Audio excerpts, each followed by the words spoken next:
Salut à tous et à toutes, c'est Comics Forge, j'espère que vous allez bien. Pour ma part, ça va très bien.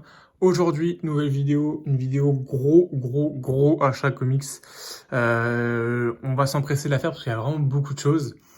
Donc, c'est l'achat comics du mois d'avril, fin mars, début avril, première partie d'avril, voire tout avril. Donc, on va commencer très rapidement cet achat comics avec les titres Infinite. Donc tout ce que je me suis pris Infinite, faut savoir que j'en ai fait 2 vidéos. Du coup forcément je vais pas détailler, hop, plus c'est Wonder Woman. Je vais pas tout détailler parce que j'en ai fait justement 2 vidéos. Donc il y a au moins 40 minutes, non peut-être pas les 30 minutes de vidéo sur ma chaîne de ça, pour détailler chaque titre. Du coup je vais pas le faire maintenant. J'en ai lu aucun pour l'instant, j'ai lu que le DC Infinite Frontier que j'ai adoré. Je me suis pris une claque. C'est une sorte de Crisis en fait. Et j'ai adoré. Et en ce moment, je suis en train de lire le Wonder Woman parce qu'on m'avait dit que, enfin, de ce que j'ai vu, c'est vraiment le titre qui a le moins de critiques, enfin, les moins bonnes critiques, même si c'est des bonnes critiques, hein, dans tous les titres Infinite, c'est vraiment celui qui est un peu en dessous. Et je suis en train de le lire et je me prends une petite baffe. Je kiffe vraiment bien. Hop, vous voyez qu'il y a un petit portefeuille, bulle en stock toujours. Je kiffe vraiment bien. Du coup, je me dis que si ça c'est le titre le moins bien apprécié, le moins apprécié, bah, je me dis que le reste, je vais me prendre une grosse claque. J'essaye justement de rattraper mon retard sur DC et me tenir au courant. J'ai loupé les Rebirths, comme j'ai dit. Je louperai pas le Infinite, même si en soi, Infinite c'est Rebirth, mais vous m'avez compris. Je ne louperai pas ce nouveau relaunch d'Urban Comics et pas DC Comics, ça faut faire la distinction. Du coup, le Wonder Woman, j'ai tout sauf la Harley Quinn, j'ai le Flash. Je vais vous montrer un peu à l'intérieur pour ceux qui n'ont pas vu mes vidéos DC Infinite. Très beau, très bon point d'entrée à ce qu'on m'a dit. Flash qui est très présent dans le gros livre DC Infinite Frontier. C'est l'un des personnages principaux du multivers en fait. Maintenant Flash, c'est vraiment la base du multivers, donc forcément on le retrouve un peu, hein, vu que maintenant ça parle de multivers. Où on va parler d'un Flash qui va prendre sa retraite, avec toute une autre problématique à côté. Donc c'est fait par Jerry Adams, Brandon Peterson et Fernando Passarin. Je connais pas vraiment tout ça. J'ai pas dit Wonder Woman vite fait le speech, hein, mais Wonder Woman c'est Wonder Woman qui... Petit spoil, attention, par rapport à Batman qui rit, je vais spoil. Donc passez à la vidéo de 30 secondes si vous voulez pas que je vous spoil. Donc Wonder Woman, à la fin, enfin pendant l'event Batman qui rit, en fait elle est morte. Du coup là on voit qu'elle va... via tout un chemin qu'on voit dans DC Infinite Frontier, c'est pour ça que DC Infinite Frontier est assez important. On voit qu'elle a ressuscité et qu'elle est à Asgard. Asgard, Valhalla. Et du coup, on va la voir un peu dans ce nouveau territoire qui est pas dans les habitudes de Wonder Woman. On voit que c'est une Diana qui a perdu beaucoup sa mémoire et tout. Du coup, on réapprend beaucoup de choses avec elle. Donc, c'est hyper intéressant si on veut commencer. Et dans tous les cas, dans tous les titres DC Infinite, c'est là que c'est très fort de la part d'Urban Comics, qui fait un taf monstrueux. C'est qu'en fait, t'as des introductions qui résument parfaitement bien. Où en fait, t'as juste le nécessaire qui est résumé, mais c'est le plus important et ce qui est suffisant. C'est très beau au dessin. Le scénario, moi, je suis en train de le lire, je suis à la moitié. Mais c'est plutôt pas mal. Donc, c'est ce titre où je peux vous donner vraiment un avis constructif. Même si je l'ai pas encore fini. Le Robin, le Robin, je vais pas vous en parler parce que tout le monde en a parlé. C'est le manga shonen. Rapidement, si vous venez du manga, vous savez pas trop comment c'est les comics et tout, vous savez pas par quel héros commencer et tout. Là-dedans, dans ce Robin, c'est du shonen, c'est du manga, Neketsu, c'est les bases, en fait, c'est un arc où il y a un tournoi, c'est vers le fils, donc du coup, le fils de Batman, donc un très jeune héros qui va du coup se chercher un peu, essayer de se construire, on voit un développement, on voit plein de personnages qu'on connaît plus ou moins. Je spoil aucun titre évidemment. Il y a notamment le fils de Green Arrow. Donc il y a vraiment beaucoup de choses. Les dessins, c'est très sympa. Hop, on voit comme là en fait un peu à... Moi ça me fait penser un peu au style du manga Happy. Ou les vieux mangas en fait, où on voit qu'en fait l'auteur le dit, enfin le mot directement qu'il est très inspiré des mangas. Mais ça c'est super intéressant. Donc vraiment je vous conseille fortement ce titre si vous voulez du manga. Donc Robin. Hop, ensuite on a le Batman qui est la suite directe de Joker War. Donc si vous n'avez pas lu Joker War, j'ai pas encore lu ce Batman, hein, donc je peux pas vous dire, mais ça m'étonnerait qu'il faut commencer par ça. Lisez d'abord les 3 tomes de Joker War avant de lire le Batman.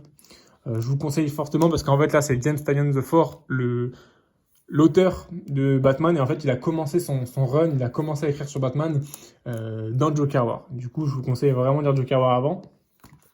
Hop, le Superman, je connais pas du tout Superman, c'est vraiment sûrement le personnage qui me repousse le plus dans l'univers des Big Two.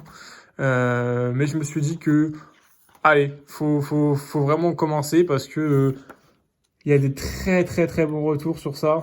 Du coup, bah, je vais dire ça. Je vois qu'il y a du Arthur Curry. C'est très très beau visuellement, c'est très très beau. On verra aussi son fils, évidemment, qui a très bien grandi hein, entre le Rebirth et maintenant. Donc voilà, le Superman. Ensuite, le Nightwing, plus que deux titres. Je vais essayer de faire ça assez rapidement. Le Nightwing, le titre avec Robin qui, je sais pas s'il se vend le mieux, qui a les meilleures notes, les meilleurs retours du public. Donc Nightwing qui devient riche à la suite de ce qui se passe dans Joker War. On va dire il a une grosse fortune. Et du coup, bah, on va suivre un peu cette OPP du nouveau Nightwing de Dick Grayson. Nouveau plus ou moins d'ailleurs. Où c'est magnifique au dessin, c'est magnifique. Moi, c'est vraiment un héros que je kiffe vraiment, que ce soit visuellement ou vraiment dans la construction du personnage. Parce qu'en fait, c'est le seul Robin que moi j'ai pu suivre. Les autres, je les connaissais pas forcément, même je les connais quasiment pas. Du coup, bah, je vais me faire un plaisir de lire ça aussi. Et en tout cas, voilà, c'est très très beau visuellement. Ensuite, plus que deux rapidement. Le Batman Detective. Batman Detective, c'est les titres qui sont publiés dans Detective Comics. Donc voilà, c'est Batman sous un aspect plus enquêteur, plus détective, comme le dit le titre. C'est plus Batman qui résout des enquêtes. C'est surtout tourné sur ça en général. Celui-là, je l'ai pas eu, donc je peux pas vous dire. On voit beaucoup la police dans Batman Detective en général. Et vous verrez sûrement toute la Bat Family. Et ensuite, pour finir, les Infinite, on a le Joker, qu'on aurait pu appeler Commissaire Gordon, parce qu'en fait, dedans, en fait, on ne suit pas le Joker, mais le Commissaire Gordon, parce qu'à la suite de Joker War, on ne sait pas où est le Joker, et du coup, Commissaire Gordon, en pitch, va le suivre. En gros, voilà, c'est ça, il va le suivre, le Joker, il va chercher, en fait, surtout, il va chercher où est le Joker, et voilà. Et du coup, c'est une série qui sera très courte. Cette série, elle sera terminée en 3 tomes. J'adore la cover. Je sais que beaucoup ne l'aiment pas. Moi, j'adore. On voit du coup la cover du tome 2 où là, je suis vraiment moins fan. Je n'aime pas du tout fan. Du coup, voilà pour ce Joker Infinite. Donc, voilà pour les premiers titres. Ensuite, c'est pas fini. Évidemment que c'est pas fini parce que j'ai vraiment beaucoup craqué. J'ai acheté un autre titre. Et là, vous n'allez pas trop comprendre. Parce que j'ai pas de variante normalement. Faut savoir que je suis tombé sur GT chez ma librairie basique, hein, où je vais tout le temps, et je vois qu'ils ont une grosse partie occasion, et je vais dans la partie occasion et je vois Rai intégrale tome 1, la première série publiée chez Viz Comics, donc c'est l'intégrale, je suis d'accord, et je vois le prix, alors c'est de l'occasion, il est pas neuf, mais il est en très bon état, et je vois qu'il est à 12 € au lieu de 29 €, donc je me dis, bon, je me le prends. Il y avait aussi Eternal Warrior, que je me suis pas pris à ce moment-là, parce que sinon ça fait beaucoup pour un univers que je connaissais pas. Puis après, je suis parti sur Vinted et tout, où en général, tu as très peu de bonnes occasions sur l'univers Variant Comics, enfin Blitz Comics. Et je suis tombé sur deux autres lots Vinted que j'ai achetés, qui vont arriver très prochainement. Soit je ferai une petite vidéo vite fait de l'univers Variant par où je commence, soit j'en ferai pas, je verrai, mais je pense que je vais faire ça quand je les recevrai. D'où on a du coup deux intégrales, trois intégrales même, dont dans les trois intégrales, il y a aussi le tome de Rai, et un autre comics à part de Viz Comics, pour un très très bon prix, vous verrez. Du coup, voilà, je vais commencer à Rai, c'est un univers un peu, pas ninja, mais il me fait un peu penser, pas samouraï, je sais pas trop comment dire, c'est très, il me fait penser à un samouraï visuellement, un peu, un cyber samouraï, un peu électronique. On voit que les dessins sont vraiment numérisés. Je sais pas comment dire, mais on dirait vraiment c'est très très proche de la réalité, les dessins, très très proche de la réalité. Je ne vois jamais ça dans les comics. C'est très rare que je voie un style dans ce délire-là dans les comics. C'est pas que j'aime pas, c'est juste que voilà, il y a l'air d'avoir beaucoup beaucoup de bulles. Ça change tout simplement. Donc je vais me lancer un peu dans l'univers Valiant avec ce qui va arriver, peut-être pas pareil, mais par ce qui va arriver ensuite. Et je verrai vraiment ce que j'en pense. Vu le rapport qualité le prix pour lequel je les ai eus, pour les qualités d'édition, il n'y a pas un problème, il n'y a pas de problème pour ça. Même si j'aime pas, c'est pas grave, je revendrai au prix où je l'ai eu. Donc il n'y a pas de problème avec ça. Du coup voilà, pour Rai intégral tome 1, vous aurez une vidéo très rapidement de Blitz Comics. Ensuite, Urban, encore du Urban, vous allez me dire, mais encore?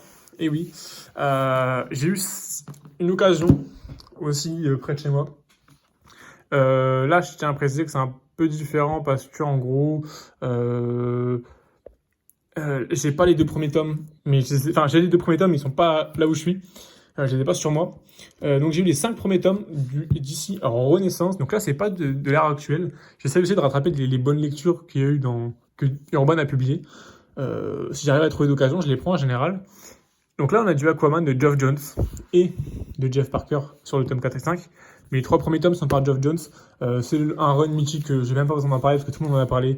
C'est comment Geoff Jones, qu'on connaît tous, qui avait du gros taf chez Urban Comics surtout, a dépoussiéré certains personnages, dont Aquaman. Et du coup, j'ai déjà lu les 5 tomes parce que je les ai dévorés.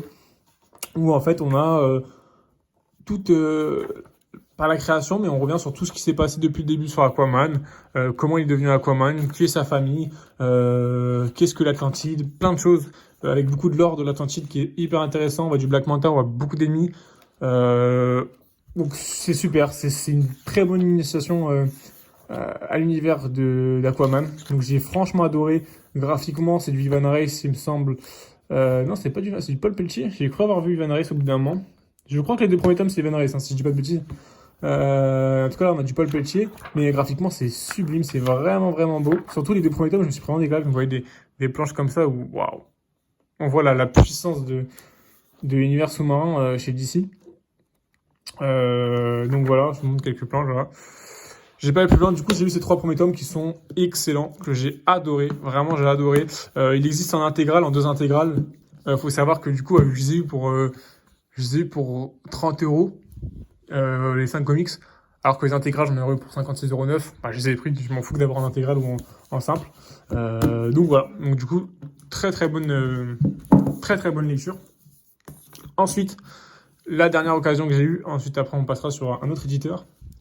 Un éditeur surprise, mais pas tant que ça quand on voit un peu l'actualité. Greg Rucka présente Wonder Woman, un peu comme Geoff Jones présente Green Lantern ou Flash. Urban aime bien rééditer des runs mythiques des comics d'ici. Là, on est sur la période 2003 jusqu'à 2006 à peu près de Wonder Woman, où Greg Rucka était sur le personnage de Wonder Woman. Je les ai pas encore lus, ça je le préviens. On a des covers, je sais pas si les covers c'est du Alex Ross, mais ça il ressemble vraiment parce que c'est magnifique. C'est vraiment magnifique.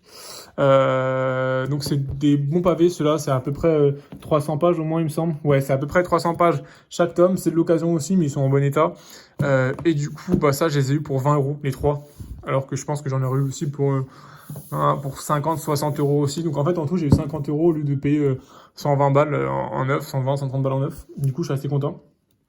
Du coup c'est vieux mais graphiquement c'est très beau. C'est aussi j'ai pris ça aussi pour connaître un peu les origines de Wonder Woman, parce que dans le Disney Infinite on n'en parle pas tant que ça, parce que j'ai vu le premier film de Wonder Woman que j'ai vraiment aimé, mais on connaît pas tout en profondeur des Amazones. Je vois qu'il y a beaucoup de Batman, je vois qu'il y a beaucoup de personnages, donc je suis assez curieux de lire cette œuvre de Greg Rucka, ce run qui apparemment est très bon. Donc je vais me lire ça tranquillement, mais ça c'est pas une priorité, vraiment c'est un truc que je lirai plus tard. Mais pour l'année 2003 jusqu'à 2006, ça c'est 2003 du coup, vu que c'est le premier, je trouve ça magnifique. Mais évidemment des fois il y a des planches, des chapitres qui sont des issues qui sont un peu moins beaux que des autres, mais globalement je trouve ça vraiment très beau, surtout le début. Et je ne sais pas qui est au dessin, je vais vous dire rapidement qui est au dessin. Au dessin, on a du Drew Johnson, Gigi Jones, Shane Davids, Stephen Sadowski et Linda Medley, que je connais aucun, j'en connais littéralement aucun. Et dans le tome 3, je regarde rapidement, mais je pense que c'est à peu près le même délire. Si, il y a Sean Phillips, que je connais beaucoup plus directement. Cliff Richards, que je connais aussi. Oui, donc ça a l'air de s'améliorer au cours des tomes. Donc voilà pour ces comics-là. Et enfin, je vais vous présenter un nouvel éditeur sur ma chaîne. 404 Comics, quelle originalité, mais en même temps, comment on passe à côté. Alors, faut savoir que moi, je suis beaucoup le comics game sur YouTube, enfin beaucoup. Je suis les plus connus et 2-3 copains qui sont certes moins connus, mais qui font du très bon travail, que vous pouvez voir souvent sous mes commentaires des vidéos que je suis. Et il faut savoir que, pas tous, mais il y a eu quand même un gros engouement sur les réseaux et sur YouTube avec 404 Comics, notamment avec Nicolas Beaujean qui est très actif sur les réseaux. Mais moi, j'avais pas trop calculé, honnêtement, je regardais pas trop parce que je me disais, ouais, bon. Avec Comics, ça m'avait un peu déçu à la longue parce que je trouvais que. Ok, il y avait Tortue Ninja, mais pour moi, j'ai tout revendu parce que je trouvais que ça a 16 tomes, mais ça allait être en 20 tomes. C'est beaucoup trop long. Je trouvais vraiment que c'était trop. J'attendrais des omnibus de TMNT, vraiment. Parce que sinon, je trouve que c'était vraiment beaucoup trop long. Donc, avec Comics, j'étais assez déçu. Même ce qui sort en ce moment, c'est pas Pas que j'aime pas, mais que je ne suis pas le public ciblé, je pense. Et j'étais à mon Cultura et j'ai vu We Live. Donc je le prends dans mes mains pour regarder vite fait l'intérieur, comme toute personne curieuse et qui aime les comics. Alors, je sais pas comment dire, mais déjà, il y a un travail en termes de bouquin qui est incroyable. Il y a une sensation sur la couverture un peu moelleuse, pas râpeuse, hein, mais vraiment moelleuse, doux. Je trouve ça incroyable. On voit que le bouquin est magnifique. Le bouquin est magnifique avec une très belle tranche qui est originale. On en reparlera aussi sur le titre d'après, mais qui est, comme on voit là sur la cam, Everything. Mais très très beau, très très très beau la manière dont ils designent leurs comics. Du moins pas à l'intérieur, mais surtout l'extérieur. Et du coup, je feuillete un peu à l'intérieur. Je connais rapidement le pitch, je vais pas vous le faire parce que vous l'avez entendu sûrement 300 fois. Parce que si vous écoutez cette vidéo YouTube, c'est que vous écoutez sûrement d'autres youtubeurs, car je suis loin d'être le plus connu et c'est normal. Alors, graphiquement, c'est très très beau. Alors le pitch, je vais vous le dire honnêtement, de base, ne m'emballe pas du tout. C'est pas un pitch où je me dis, ouais, j'ai envie d'acheter le comics. Au contraire, je me dis, ouais, moi, c'est un pitch qui m'attire pas forcément. Ouais, super, ça m'attire pas. Je ferais peut-être ça si je l'ai d'occasion, vite fait, mais sans l'acheter. Puis j'ai entendu dire aussi qu'il allait y avoir une suite, donc ça m'a encore moins chauffé. Et quand je l'ai pris sur Cultura dans la main, je me suis dit, putain, c'est quand même un beau bouquin. Et c'est vrai que ça m'intrigue un petit peu. On voit des planches, j'ai pas être trop loin, mais on voit quand même des planches comme ça. Alors certes, c'est pas c'est des, comment ça s'appelle, des covers d'issue, mais même les trucs comme ça, c'est vraiment beau. Et c'est vraiment le bouquin qui m'a fait acheter ce tome. Si j'aime, je garderai évidemment. Si j'aime pas, bah, je revendrai. Je vous ferai sûrement une review de 404 comics en général sur plusieurs bouquins. Parce que je trouve que, waouh, franchement, ils sont en train de sûrement changer le game du comics en France à leur manière, à leur petite échelle, car ça reste de l'indé. Mais franchement, ils font un taf qui est assez incroyable. Et ça se confirme dans le deuxième bouquin que j'ai acheté, Day One, qui était Everything, parce que ça m'avait beaucoup chauffé. J'avais entendu beaucoup Nicolas Beaujean en parler. Et c'est vrai que le speech me chauffait parce que ça me fait rappeler vraiment les petits dessins animés que je regardais quand j'étais petit, avec le pitch d'un truc qui arrive au milieu de la ville, comme dans les Simpsons, comme dans plein de choses. Un truc qui arrive en plein milieu de la ville, qui révolutionne un peu la ville, et où toute la petite ville qu'on voit d'habituellement, d'ailleurs, hop, un petit print, va voir et change les habitudes de tous les citoyens. Évidemment qu'il y a une couille une couille, excusez-moi du vocabulaire, mais un petit hic dans ce truc qui a l'air si beau. Le pitch, ça est sorti plus récemment, donc je peux peut-être vous le faire, même si vous l'avez sûrement entendu 30 000 fois. Un supermarché, un supermarket arrive en plein milieu d'une ville. Et le pitch, c'est qu'en fait, ce supermarché, il réalise tous vos rêves. Et on verra du coup à l'intérieur que forcément, nos plus beaux rêves, c'est pas forcément... ça peut vite devenir notre plus gros cauchemar ou autre, en fait. C'est-à-dire que tout n'est pas si rose dans cette histoire. Alors, ce qui m'a marqué dans ce comics, je l'ai pas encore lu aussi, mais waouh, on est sur un roman graphique. C'est le terme du roman graphique. C'est-à-dire que à l'intérieur, il n'y a pas tant de bulles que ça. Franchement, il n'y a pas tant de bulles que ça, honnêtement. Mais c'est beau, c'est visuel, c'est très très visuel. Je sais pas, je trouve ça magnifique visuellement, je trouve ça très beau. Le choix du papier est très différent. Je sais pas si c'est le même papier que dans les Icons de Marvel. J'avais pas envie de dire ça parce que ça m'étonnerait. Mais c'est un papier un peu cartonné, mais on sent que le papier est solide, c'est un gros papier. Ce qui explique aussi l'épaisseur du comics, même s'il y a quand même beaucoup de pages. Je sais pas, franchement, je trouve que l'édition est magnifique. Là, on a un peu, pour le coup, un peu une cover un peu râpeuse. Vous voyez un peu râpeuse. On sent que c'est pas de l'habituel. La quatrième de couverture, enfin, la tranche est magnifique. Là, on voit derrière, c'est aussi tout beau. C'est vraiment très beau. C'est un bouquin, c'est un beau bouquin, c'est un très beau bouquin. Franchement, que je recommande. Et vous allez voir, 24,90. 24,90 pour ce gros pavé. Alors certes, les pages sont très très grosses. C'est pas des pages aussi fines que dans les Big Two. Je vous montre le Joker à côté. Le Joker qui est quand même 160 pages pour sûrement 16 balles. Voilà, t'as l'impression qu'à côté, t'as un petit comics de 10 pages. Alors, évidemment, je le rappelle, les pages sont très épaisses, c'est sûrement pour ça aussi. Je sais pas il y a combien de pages à l'intérieur, il doit en avoir peut-être que 280 ou 300, hein. Pas tant que ça, plus que le Joker, hein, mais vraiment, tu payes pour de la qualité et t'as la qualité. T'en as pour ton argent, t'en as vraiment pour ton argent en termes de comics. 404 qui fait un gros départ. J'avais vu qu'ils ont fait Big Girls, que ça m'intéresse vraiment pas beaucoup.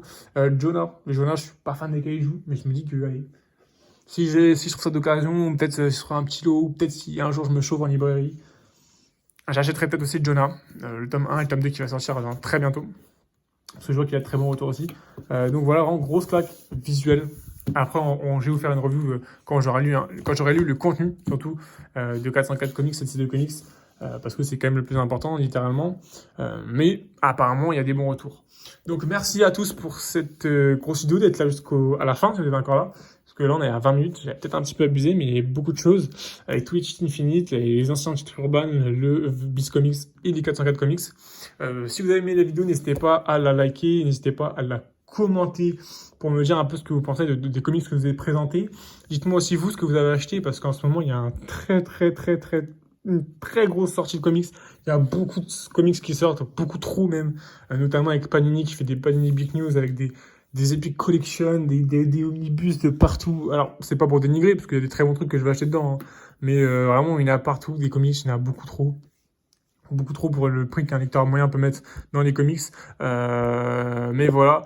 Donc n'hésitez pas à me dire vous ce que vous avez acheté, donc votre sélection de comics lors de vos achats, parce que ce sera sûrement très différent du mien. Et du coup, abonnez-vous. Et abonnez-vous si cette vidéo vous plaît et que vous voulez voir toutes mes prochaines vidéos où j'essaye d'être régulier. En ce moment, j'y arrive. Je ne vous garantirai pas que je serai régulier comme ça pendant des décennies. Mais bon, je fais ce que je peux. Du coup, merci à vous d'être là, d'avoir resté jusqu'à la fin. Et je vous souhaite une très bonne journée ou une bonne soirée et surtout de très très bonnes lectures.